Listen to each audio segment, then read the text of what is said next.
今仔讲到宜兰的东山老街，虽然嘛算是观光地区，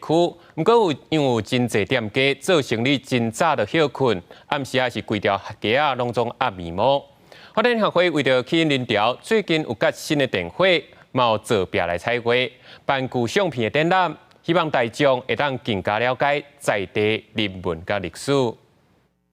暗时行到东山老街，会当看到路边有电火细节，表面也有彩色的画图。因为这普通时暗时店拢休困，路较暗无啥人。东山老街形象相关发展协会用电火加彩绘要活化老街。但是呢，照明不够，所以呢，我们就想说，那我们可以营造一个氛围，就是晚上你可以夫妻两个或者带个孩子出来散步的时候有安全感。除了装饰的电火，也有彩绘图，协会也替老街做文献典藏，将东山乡老相片用入老街店面的门牌内面，增加东山老街文化深度。扫顶头的 QR code 就详细介绍，我就直接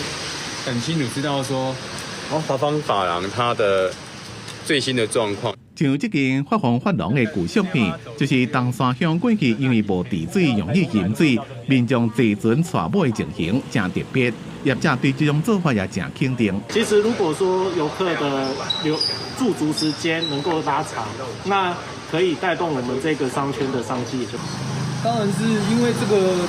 老街它很小，那当然我们希望说给它一些新的活力跟新的 idea。东山老街文化气氛真高，相关希望让游客踮在这的时间变长，深度来体验东山乡的生活，也替在地创造更加多商机。记者综合报道。